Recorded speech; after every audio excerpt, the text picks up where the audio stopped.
Montek, it's such a pleasure to welcome you. Well, nice to be here. Yeah. I think one of the finest examples of economic knowledge, no better person than you to ask this. Well, you're being very kind. You were the deputy, chairman for the Planning Commission. Montek, when you sit here now at, we are at the Berkeley, University of Berkeley, and you look at US, you look at EU, then you look at the emerging two big nations, which is India and China.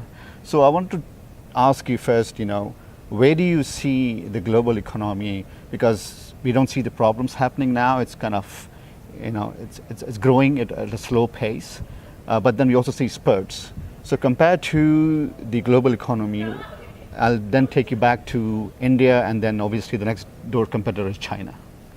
Well, look, the global economy, it seems, is doing a little bit better, but as you say, it's a fairly slow growth compared to what it used to be 10 years ago. And I think for the industrialized countries, I don't anticipate an acceleration in this growth. What one hopes is that there won't be too many peaks and troughs, just a kind of steady growth. There's a lot of concern around the world about whether the open economy framework, which has for years been seen to be a key element in global prosperity, whether it will survive. I mean, you can see the rethinking about the values of openness in the United States. The US used to be the leading proponent of an open world economy. Openness is good for all, etc.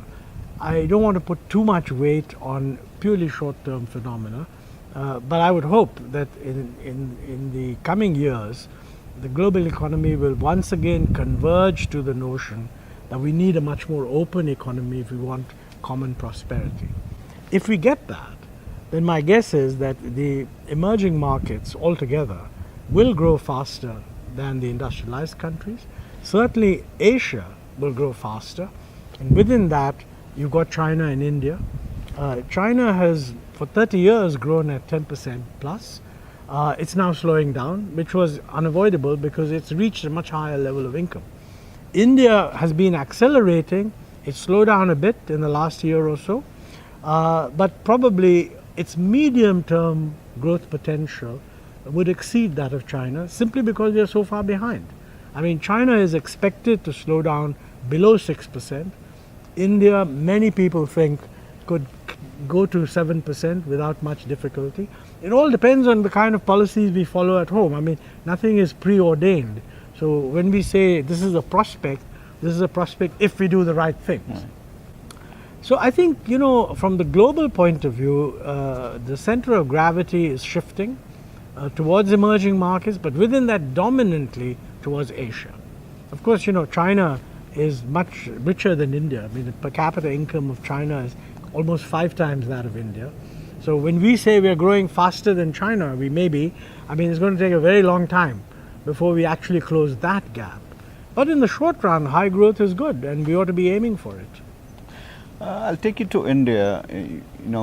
The opportunity for India is only to grow, obviously, if the policies are right, because there's, like you said, India has a lot of ramp to scale up.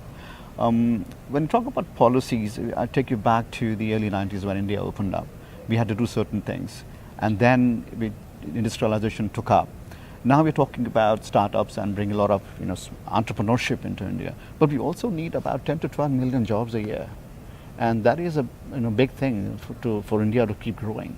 No, that's absolutely true. I mean, there's a kind of a global concern about whether there will be enough jobs. I think in the Indian context, when we talk about the job debate, it's not so much the lack of total jobs, it's really the lack of quality jobs. So the fact of the matter is the unemployment rate in India is not that high and has not been rising, which means that as the labor force has grown, people have got employed. But most of them have got employed in informal sector jobs, which to a young, educated, aspirational class isn't good enough. Now, if the labor force is growing at 1.5% or something like that, and you produce total employment growth at say 1.5%, but if more and more people want to move from the informal sector to the formal sector, the growth rate in the formal sector, high quality jobs, has to be much, much higher. Right. And that's the real challenge. So I don't think it's I mean, I'm going to be participating in this session on jobless growth. Right. I think that's a misnomer. I mean, jobs are being produced, Sure. but increasingly people don't seem to value those jobs. Now, some of these problems, by the way, are even within the context of modernity. I mean, for example, I just came in from London and they're very unhappy with the growth of Uber because they feel that the London cab driver was a sort of a job in the sense of an employment. The Uber guy is self-employed and therefore doesn't have a whole lot of social security. So some of these changes moving into the informal sector are structural and are the consequence of technology, and we just have to accept that. But I mean, there are ways of providing a degree of social insurance. Only thing is that the person has to pay for it themselves, whereas in an employed situation, it's the employer who pays. So I think that is a big challenge. Now, let me say that, however you slice it, in India, high growth is needed to produce the jobs. High growth is also needed to migrate people from low quality jobs to higher quality, higher productivity jobs. And that's really the challenge. I mean, I think if we can grow at 8%, many of these problems will disappear. The other thing is about values, the right values. India is growing and the young population is certainly, getting a lot of their own money. There's a lot more expendable income, but the concern is, are we instilling the right values at the same time? So is there such a thing called value-based capitalism, or is it just an oxymoron? No, there's a value-based everything. I mean, whatever the system you're running, it has to live up to certain values, and the values are set by the society. So to the extent to which we are clearly running and increasingly moving away from a state-dominated system to a more private sector system, the legitimacy of the private sector is going to depend on how the private sector behaves with the money it makes, the kind of governance standards it sets, etc.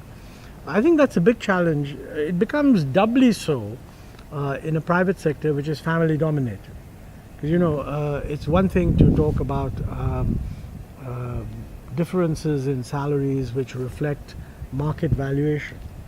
But if the top managements of all the companies are family dominated, it's not very clear that the return that they are getting is a market return or just the return they can get because they control the company. So these questions are being raised now. And I hope that, they will come up and the system will respond to them.